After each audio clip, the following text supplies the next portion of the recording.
E o Liberdade de Opinião vai direto ao Rio de Janeiro para conversar com o jornalista Sidney Rezende. Olá, Sidney, boa terça-feira, hein?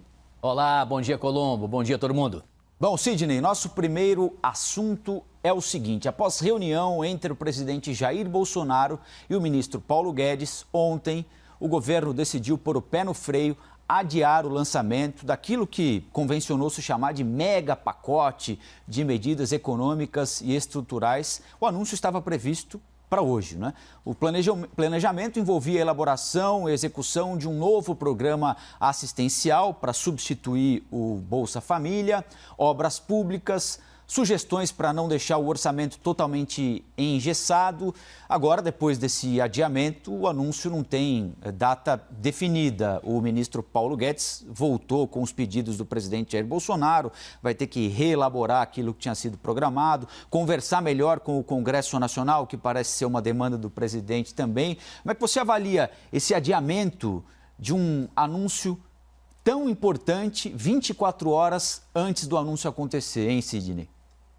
Como é uma medida importante, um anúncio relevante, não vejo problema você adiar para ter certeza o que você vai anunciar, né? Melhor assim do que você anunciar de maneira atropelada ou incompleta. Claro que o cerimonial se ressente, né? Não é o ideal você marcar uma data, não cumprir, ter que adiar, porque acaba todo mundo programando a sua agenda por conta daquela data. Mas, do ponto de vista objetivo, é melhor esperar um pouco e se anunciar de maneira objetiva o que o governo pretende, porque assim eu acho que fica tudo muito mais sério, muito mais relevante. Segundo elemento que nós temos que analisar aqui é que está se vendo que a equipe econômica está tendo muito trabalho. Está, mas ela está bem sintonizada nesse momento com o que o Planalto está mandando dizer, está mandando informar do ponto de vista político. Então, certamente serão medidas que permitirão ao Palácio do Planalto, ao presidente Bolsonaro e ao seu governo fazer certas defesas, objetivando chegar à opinião pública, ao cidadão e ao eleitor, que o governo está mais próximo do povo. Tem a impressão que é esse o movimento. Estou dizendo que vai conseguir fazer isso, mas se está rearrumando os recursos de gestão do Poder Executivo, certamente para liberar obras, para se anunciar certas reagrupações de contas. Então, eles vão fazer exatamente isso. Vão pegar 3, 4, 5 coisas dentro de medidas, né, que já estão vigorando dentro de uma certa área, vai juntar tudo isso e fazer um pacote só, para ficar mais fácil administrar e mais fácil para o governo empacotar isso tudo e tocar do ponto de vista político. Então, eu estou vendo esse movimento por parte do Ministério da Economia. Não estou vendo muito aquele ministro Paulo Guedes bicudo que a gente comentava aqui há alguns dias, tentando bater de frente contra o Congresso, bater de frente contra o Judiciário, bater de frente contra o Palácio do Planalto. Estou vendo agora o ministro Paulo Guedes e uma equipe mais dóceis, trabalhando duro e firme para tentar achar esse caminho. Repito, se vão conseguir, se vão ser bem-sucedidos, isso aí é uma outra história. Mas é isso que está se fazendo. Enquanto o adiamento, vamos aguardar, vamos ver a próxima data para poder comentar de maneira mais profunda. Bom, houve indefinição entre o presidente e a equipe econômica em alguns pontos importantes, como, por exemplo, a questão da carteira verde e amarela, como, por exemplo, o valor do pagamento que será pago pelo Renda Brasil. Parece que o presidente quer alguma coisa a mais e aí precisa encontrar de onde é que vai tirar esse dinheiro. O ministro teria sugerido que esse dinheiro saia do Farmácia Popular E foi nesse momento que o presidente da República recomendou ao ministro, olha, vá ao Congresso, teria chamado ministros também da ala política, foi o que os nossos analistas aqui conseguiram apurar, chamado ministros da ala política para que o Congresso participe desse debate também. É a melhor saída, Sidney? Desentendimento, não sei se vamos chegar a esse nível, mas o governo normalmente tem um tipo de posição e pede aos seus auxiliares que tentem ajustar o foco para achar ali um ponto. Então, é normal. Isso aí é compreensível e normal. Mas quem decide é o presidente da República, né? Os demais cargos são cargos de confiança. Então, ele que determina. Essa questão do valor exatamente de quanto você vai ter no bolso de quem necessita até o fim do ano, se 250, se 300, se 350, isso aí é mais ou menos carta marcada. Nós já tínhamos dito aqui também, não seria os 600, o presidente disse que era muito, não vai ser 200, que o presidente disse que era pouco, então nós aqui já tínhamos comentado que provavelmente ficaria em torno de R$300. Comentamos, inclusive, que o próprio Congresso certamente optaria por um valor aproximado dessa importância. E é o que o presidente quer também. Então, até aí, não vejo também nenhum problema em relação a isso. Com relação a certos programas, como Farmácia Popular, bem, precisamos ver o que o governo vai anunciar. Se o governo optar por acabar com a farmácia popular, será um dos maiores desastres, porque o Farmácia Popular é um programa, na minha opinião, tão importante quanto o Bolsa Família. Ele é vital, ele é fundamental. E ontem eu vi uma declaração atribuída ao Ministério da Economia que eu acredito que deva ter algum engano, né? O que foi dito é que esse programa não era eficiente do Farmácia Popular porque atingia 90% da população. Eles achavam que era muito. Eu nunca vi você lançar um programa que quase atinge 100% e você acha que é ineficiente por isso. Normalmente é o oposto, né? Você diz assim, olha, vamos acabar com esse programa, não deu certo, estamos atingindo só 10% e os 90% restantes não foram atingidos. Não. É um programa muito bem sucedido, as pessoas já se acostumaram a esse programa, a buscar remédio prescrito normalmente por médicos do SUS, do Sistema Único de Saúde. Gente, ninguém fala assim. Acordei agora de manhã, estou assistindo aqui a CNN, mas eu tô ansioso para ir na farmácia, né? Para comprar meu remédio, ou para pegar meu remédio, ou vou logo ao médico. As pessoas não se sentem entusiasmadas para isso. Ninguém faz isso em sã consciência. Então, é muito importante se manter o programa Farmácia Popular, principalmente quem é diabético e hipertenso. E tem gente que não sabe que é diabética. Essa pessoa precisa do atendimento do SUS. Então, manter o Farmácia Popular é muito importante. Vamos imaginar o segundo cenário, que não é acabar com o Farmácia Popular, é colocar dentro do Renda Brasil. Bem, a ver, porque a história brasileira diz que quando você tira um programa, normalmente bem sucedido, porque considera ele um pouco caro, um pouco fora de eixo, e coloca ele dentro de outro, ele desaparece, daqui a pouco ninguém lembra mais e ele acaba sumindo e você depois tem uma defesa, né, meramente institucional, dizendo, não, mas nós não acabamos, nós colocamos lá num programa que hoje distribui muito mais dinheiro do que distribuía naquela época o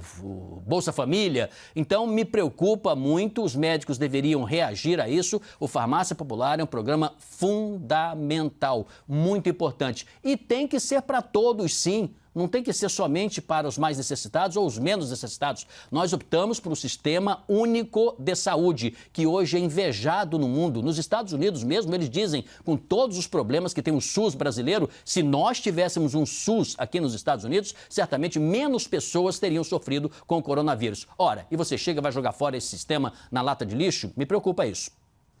Bom, ainda sobre a equipe econômica, o presidente Bolsonaro e o ministro Paulo Guedes estão procurando aí esse meio termo para o valor da prorrogação do auxílio emergencial até o final do ano, quando então virá o Renda Brasil, né? A expectativa é essa. E a expectativa para o auxílio emergencial era para esse anúncio sair hoje, como nós dissemos aqui. O presidente já disse que R$600 não dá para pagar e que também não será de 200, o que para ele é muito pouco. Há espaço fiscal para que a vontade do presidente seja feita, Sidney, para que se encontre aí um meio termo? Parece que vai ficar mais perto dos 200, né? Não dos 600, mas para que seja pago um valor intermediário aí entre essas duas pontas tão distantes uma da outra? A minha aposta é que fique mais para 300 do que para 200, embora há de se convir que 300 é mais perto de 200 do que de 600, né? Mas, eu acho que é mais para 300, 350 por aí. De qualquer forma, quanto ao espaço fiscal, há um déficit fiscal gigantesco, um problema seríssimo já de algum tempo, onde a administração das contas é o que mais preocupa, tira cabelo e tira sono dos economistas do Ministério da Economia e os economistas brasileiros sérios e bem informados. É evidente que temos um problema, mas a administração pública é escolha de prioridades. O governo precisará optar para que se rearrume os recursos que se tem. Consequentemente, a tomada de decisão favorável a manter essa ajuda emergencial até o fim do ano me parece correta, ela é necessária. Boa parte dos brasileiros ainda estão sem empregos, mesmo os que trabalham na economia informal não estão conseguindo comercializar nada, não tem dinheiro para comprar, não consegue vender. E quando tem algum produto para vender, não tem gente que circule em quantidade pelas ruas por conta do coronavírus, o comércio não reabriu totalmente, nós temos ainda uma circulação mais reduzida nos grandes centros, mesmo o comércio, quando consegue reabrir, seguindo orientações de prefeituras e de governos estaduais, mesmo assim, não significa que ele vai conseguir vender. Ele abre as portas, mas o movimento tem sido muito mais reduzido e é razoável que seja. Estamos no meio de uma pandemia, então essa ajuda ela é necessária, essa é prioridade, se o governo assim o decidir, e parece que sim, tem meu completo apoio aqui dentro do meu universo de dar a opinião, né? Minha opinião é que é preciso esticar a mão. Até tenho dito mais, é preciso também trabalhar para termos crédito para o pequeno e médio empresário. Nós não podemos assistir as empresas fechando como estão fechando, os empresários desesperados, endividados e sem perspectiva do que vão fazer. É preciso esticar a mão. Eles não querem que se tenha perdão, não. Eles querem crédito e condições para pagar de maneira mais confortável, tanto nos bancos públicos como nos bancos privados. A ajuda dos bancos privados até agora é muito pequena para o porte e a dimensão que eles têm na economia brasileira. Sidney, como Bolsonaro e Guedes vão encontrar um equilíbrio entre gastos públicos e responsabilidade fiscal para não furar o tal do teto? E nós estamos falando nisso aqui já há alguns meses ou algumas semanas, para ser mais preciso. A seriedade que se tem para não furar o teto é no seguinte sentido: é você ordenar as contas da melhor maneira que for possível para tentar passar esse momento terrível da economia, fazendo uma administração de sintonia fina que não é só do Ministério da Economia, não é só do Poder Executivo e nem é só do governo, diria eu, é de todo o país. O Brasil precisa compreender que ele está vivendo uma situação econômica muito complexa, muito difícil, de difícil solução nesta legislatura e neste mandato do presidente Bolsonaro. Esse deveria e deverá ser um dos assuntos para a discussão mais séria em 2022, é como ajustar essa economia para o processo seguinte. Então não tem espaço para furar teto, mas tem espaço para você rearrumar as contas e criar novas prioridades, como eu comentava há pouco. No caso específico, nesse momento, o Ministério da Economia vai apresentar a sua proposta de fomento na geração de empregos, de construção habitacional, que gera bastante emprego, principalmente na construção civil, vai mostrar, espero eu, né, essa sinalização de ajuda humanitária e emergencial que se quer. Então nós vamos ter essa dimensão aí mais clara. Não acho que a proposta será de fura-teto. Agora, compete ao presidente Bolsonaro e ao seu governo segurar também os seus radicais, né, para evitar que faça pressão demais, que vai existir. Essa pressão ela vai existir para se gastar mais, mas tem que se fazer isso dentro do orçamento. Eu ouvi dizer também que o governo estaria pensando em liberar 5 bilhões de reais. Olha, 5 bilhões de reais não é nada. Não é nada, é dinheiro para nós, pessoa física, né? O Maracanã custou 1.200, 1.200. Você vai dizer, mas foi majorado, foi superfaturado. Tá bom, que custasse 800 milhões ou 1 bilhão. Então, 5 bilhões é rigorosamente nada, é quase falar para incautos, para quem não conhece a economia. Esse incentivo, se é que vai vir nesse mega pacote aí do Ministério da Economia, para mim é um investimento absolutamente irrisório, não faz nem cócegas.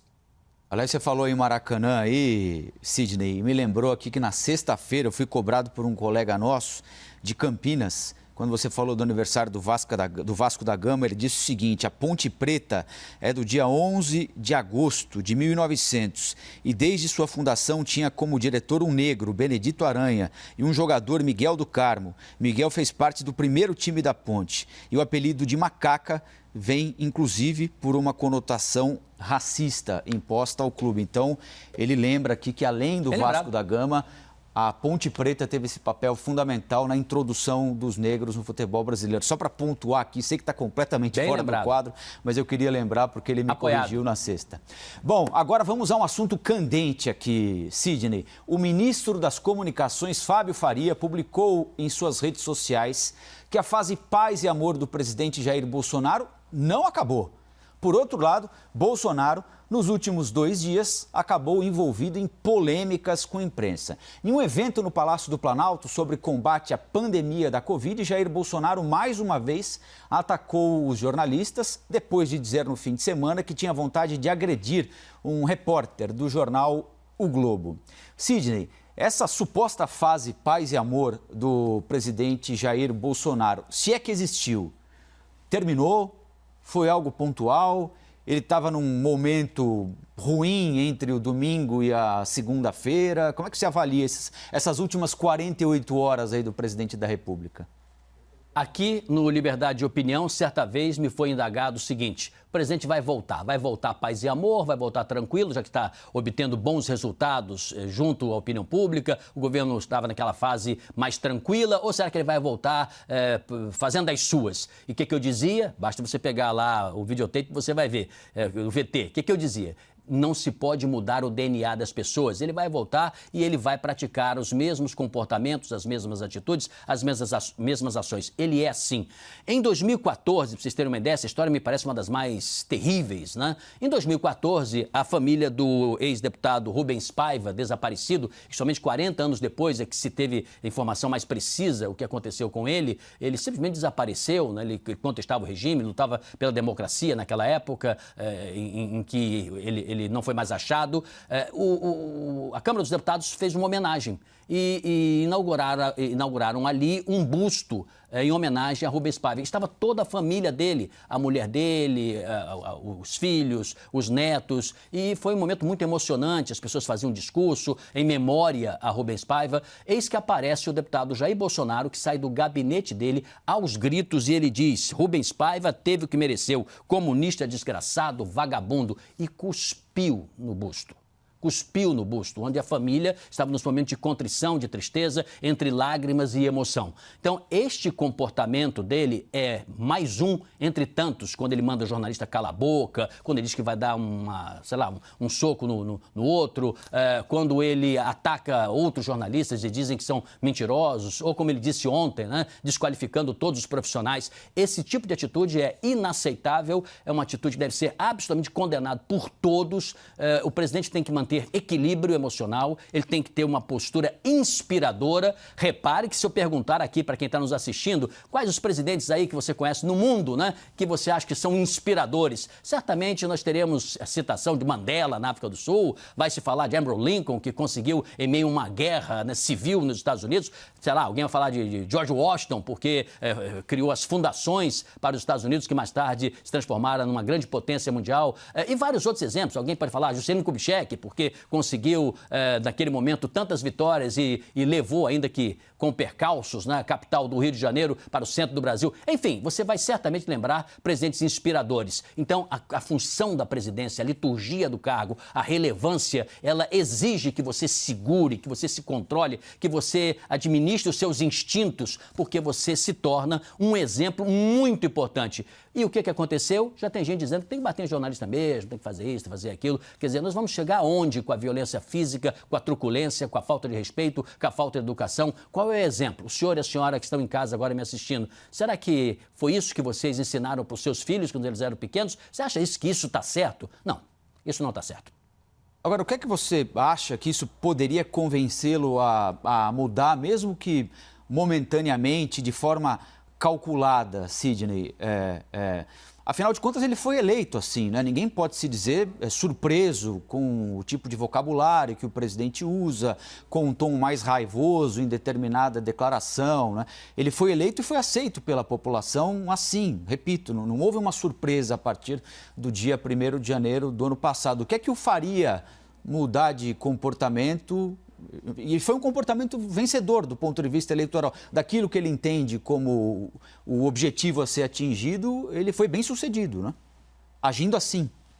Espírito vencedor não é o que é certo. Você vencer alguma coisa, ganhar ou vencer na vida, como a gente costuma dizer, é preciso olhar com lupa também. A dignidade não se mede por o que se amealha, vamos dizer assim, de bens ou até mesmo de imagem. É um pouco além do que isso. Dignidade se constrói. O presidente precisa governar, precisa gostar de governar, gostar de administrar, gostar menos de briga, de agressão, gostar menos de confrontos, não é? E administrar, cuidar das contas, acordar cedo, dormir tarde, olhar os relatórios, estudar, conversar, ouvir, reunir pessoas que pensem diferente para dizer a ele: presidente, eu faria dessa forma, eu contesto, diz o outro. O terceiro diz assim: olha, eu não penso igual os outros dois, presidente, a minha ideia seria essa. É preciso gostar de gestão, gostar de governar, não é achar que se está lá por acaso, que nem se acreditava que seria e por acaso foi eleito e está naquela função. Presidente, para ser inspirador, precisa pensar na nação, precisa pensar no povo, precisa pensar na sua capacidade, na sua relevância. relevância. Ora, haverá de se dizer, mas o presidente foi atacado por A, por B, mas os outros não são presidentes. Ele é presidente. Essa é diferente. O presidente é uma figura de destaque, ao ponto de quando ele sai, entrega a chave para outro, até para si próprio, ele entra para a história, de alguma forma. É a história que o avalia. Então, o presidente não é um apresentador de televisão como você, como eu, comentarista, como jornalista, como cidadão que está nas ruas. Nós somos iguais, sim, em muitas coisas, mas a função de relevância, de escolha, de representação, ela tem essa deferência, essa característica. E é muito importante o presidente se controlar. Tem que controlar seus instintos. E tem que se controlar os instintos também de todos aqueles opositores que agem da mesma forma. Não tem aquela velha história já surrada, quando você pega a mão na lama, né, para jogar em alguém, se suja primeiro a sua mão? É mais ou menos assim. Não é porque um fez que o outro tem que fazer também. Então, muitas vezes a gente faz uma crítica, hoje mesmo. Eu tenho certeza que nas redes sociais alguém haverá dizer, cadê a sua veemência para aquele que disse que quer matar o presidente, que ele não sei o quê? Está errado do mesmo modo. Quer dizer que porque alguém assassinou alguém, você pode dizer, não, eu assassinei porque o outro assassinou também. Os dois são criminosos. Os dois são assassinos. Então vamos recuperar esse caráter de leveza, de respeito, de educação e de trabalho. Tem que se trabalhar. O presidente precisa governar, gostar mais de administração e menos de firula e agressão. Sidney, boa terça-feira e até amanhã, hein? Até amanhã.